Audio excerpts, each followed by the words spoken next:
베이사이드 장로교회 순모임 교재. 저자 이종식 목사. 제120과 그 마음에 시온의 대로가 있는 자는 복이 있나이다. 시편 84편 1절에서 12절 말씀입니다. 표제 고라 자손의 시. 인도자를 따라 깃딧에 맞춘 노래. 만군의 여호와여, 주의 장막이 어찌 그리 사랑스러운지요. 내 영혼이 여호와의 궁정을 사모하여 쇠약하며 내 마음과 육체가 살아계시는 하나님께 부르짖나이다. 나의 왕, 나의 하나님, 만군의 여호와여, 주의 제단에서 참새도 제 집을 얻고 제비도 새끼들 보금자리를 얻었나이다. 주의 집에 사는 자들은 복이 있나니 그들이 항상 주를 찬송하리이다. 셀라. 주께 힘을 얻고 그 마음에 시온의 대로가 있는 자는 복이 있나이다. 그들이 눈물 골짜기로 지나갈 때에 그곳에 많은 샘이 있을 것이며 이른 비가 복을 채워주나이다. 그들은 힘을 얻고 더 얻어 나아가 시온에서 하나님 앞에 각기 나타나리이다. 만군의 하나님 여호와여, 내 기도를 들으소서. 야곱의 하나님이여, 귀를 기울이소서. 셀라. 우리 방패이신 하나님이여, 주께서 기름 부으신 자의 얼굴을 살펴보옵소서. 주의 궁정에서의 한날이 다른 곳에서의 첫날보다 나은즉 악인의 장막에 사는 것보다 내 하나님의 성전 문지기로 있는 것이 좋사오니 여호와 하나님은 해요 방패이시라. 여호와께서 은혜와 영화를 주시며 정직하게 행하는 자에게 좋은 것을 아끼지 아니하실 것임이니이다. 만군의 여호와여, 주께 의지하는 자는 복이 있나이다. 아멘. 오늘 본문에서 시편 기자는 무엇을 사모한다고 말하고 있습니까? 그리고 그것이 무슨 의미이며 또한 그것이 당신에게 주는 교훈은 무엇이라고 생각하십니까? 시편 84편은 고라 자손의 글로서 예루살렘에서 멀리 떨어진 곳에 살던 유대인이 예루살렘 성전을 순례하기 위해 길을 떠날 때 가진 마음을 표현한 내용입니다. 1절, 2절을 보면 시편 기자는 너무나도 하나님의 성전을 사모하여 쇠약해졌다고 말합니다. 쇠약해졌다는 말은 원어를 보면 거의 생명이 끝나다, 망하다는 의미라고 합니다. 그러니까 우리말로 표현하면 하나님의 성전이 그리워서 죽을 지경이었다는 것입니다. 시편 기자는 왜 그렇게 성전을 사모한 것일까요? 성전엔 하나님이 계셔서 자신의 기도를 들으시고 인도하시는 은혜를 베푸시기 때문입니다. 그러므로 시편 기자가 성전을 사모하여 죽을 지경이 되었다는 것은 성전에 계신 하나님 앞에 나아가서 자신의 사정을 아뢰고 싶은 마음이 간절했다는 것을 말하고 있습니다.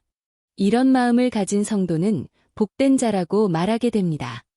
그 이유는 그런 마음을 갖는 것은 성령의 은혜를 받은 자이기 때문입니다. 그래서 하나님을 찾았고 그 결과는 자신의 기도에 응답을 받기 때문입니다. 이런 이유로 오늘 본문 5절은 주께 힘을 얻고 그 마음에 시온의 대로가 있는 자는 복이 있다고 말씀하고 있습니다. 그 뜻은 성령의 은혜를 입어 주님을 사모하는 마음을 갖게 된 자가 복되다는 것입니다. 그리고 그 이유를 본문 6절, 7절에 다음과 같이 말하였습니다.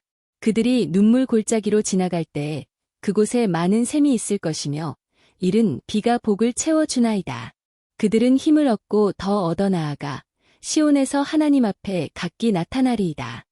이 말씀에서 눈물 골짜기란 예루살렘으로 오는 길목에 있는 골짜기로서 물을 전혀 찾을 수 없는 곳을 의미한다고 합니다.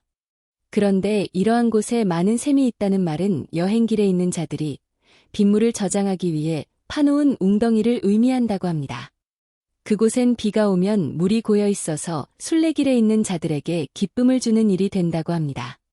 그리고 이른 비는 팔레스타인 지역에서 농경기에 들어가는 9월에서부터 10월경에 오는 비를 말한다고 합니다.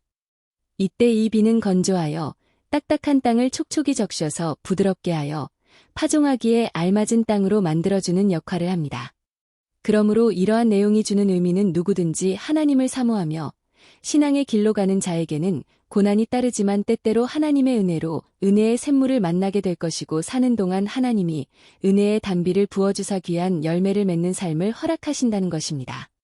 그러므로 참으로 중요한 교훈은 고난이 와도 신앙의 길로 가야 한다는 것입니다. 그렇게 되면 그는 점점 더 힘을 얻어 하나님의 성전이 있는 시온에서 모든 것을 이루시는 하나님을 만나게 될 것이라는 것입니다. 그리고는 시편 기자는 10절, 11절에서 다음과 같이 고백합니다.